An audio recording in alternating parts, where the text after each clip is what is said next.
무력으로 국민을 억압하는 계엄이 아니라 계엄의 형식을 빌린 대국민 호소입니다. 대통령이 국회를 장악하고 내란을 일으키려 했다는 주장은 어떻게든 대통령을 끌어내리기 위한 선동 공작입니다.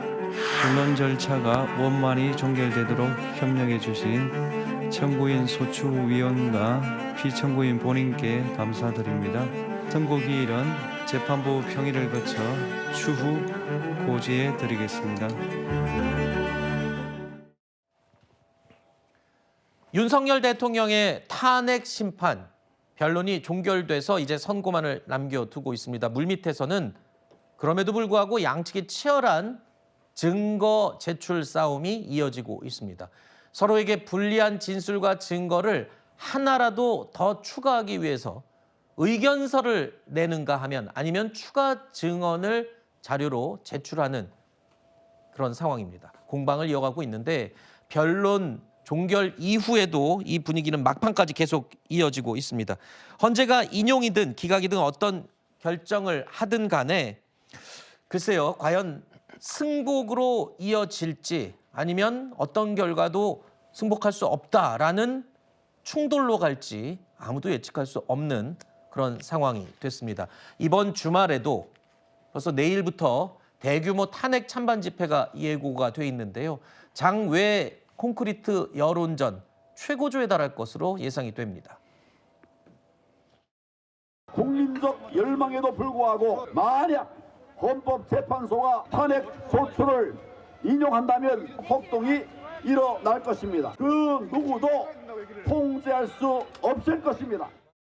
국민들의 열망이 하나가 되어 대통령님의 빠른 석방과 직무복귀만을 간절히 기다리고 있습니다. 우리 국민들 다시 한 번 더 이번 주말에 광화문이든 여의도든 다시 와서 탄핵 반대 모든 목소리를 내야 하지 않겠습니까? 먼저 윤 대통령 측에서 제출한 의견서에 대해서 여쭙겠습니다. 그러니까 결론은 그겁니다. 탄핵 기각해야 한다라는 의견을 담은 의견서예요. 근데 헌법학자들의 의견을 취합해서 추가로 지금 헌재에 제출했다는데 이게 뭐 영향을 줄 수 있는 건가요? 뭐 제 생각에는 이제 저게 언론에 나왔던 부분이에요. 그걸 네. 아마 취합해가지고 대리인들이 낸 것 같은데 이제 허영 그 헌법학의 태도시죠. 이분이 얘기하시는 것이 처음에 이제 헌법 소추 의결서가 접수된 뒤부터 길 잡는 것부터 네. 첫 길을 그냥 패싱한 것까지 그다음에 검찰 수사 기록을 증거로 채택한 것까지 이런 그 10가지 정도를 이건 좀 위헌적이고 위법적이다라는 것을 말씀하신 것이 있거든요. 그걸 아마 정리해서 올린 것 같고 다만 이제 그 대리인단 측에서 저렇게 하는 것은 제가 볼 때는 일상적이에요. 네. 의견서, 그러니까 변론 종결 이후에 의견서 내는 부분은. 근데 아마 국회 소추대리인단이 진술조서를 첨부해서 냈는지 아니면 증거 채택을 첨부하지 않고 요청한 건지 모르겠는데 네. 만약에 첨부해서 냈다 그러면 그건 사실 반칙입니다.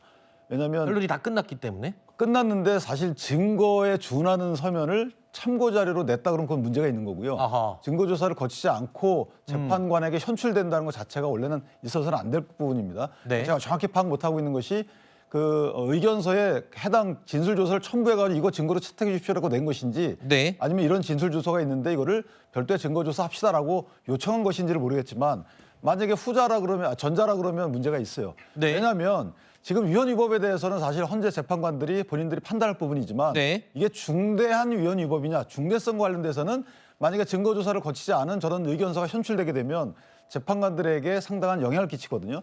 그래서 저 부분은 좀 반칙이다 이렇게 생각합니다.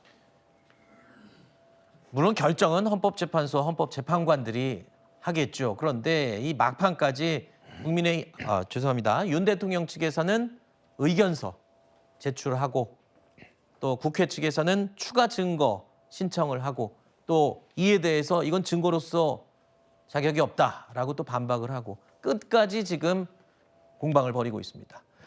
헌법재판소가 오는 17일까지 공식 일정을 모두 비워뒀습니다. 그만큼 다음 주에 지금 선고가 나지 않겠냐 이렇게 무게가 실리고 있는데요. 과열되는 광장의 여론전에 선고 날에는 어쩌면 물리적인 충돌마저 우려가 되고 있는 상황입니다. 따라서 경찰이 14년 만에 경찰 특공대까지 현장에 투입하는 방안을 검토하고 있다는 겁니다. 자, 헌법재판소의 선고 이후에 상당한 후유증이 불가피할지도 모른다라는 우려까지 나오고 있는 상황인데요. 정치권이 이제는 지금의 이 혼란을 빠르게 극복할 방안을 서로 머리를 맞대고 고민해야 될 때가 아닌가 이런 생각을 해봤습니다. 자, 이미 헌재 앞에는 긴장감이 감돌고 있고요. 자, 내일 대규모 집회가 또 곳곳에서 열리기 때문에 어떻게 될지 지켜보겠습니다.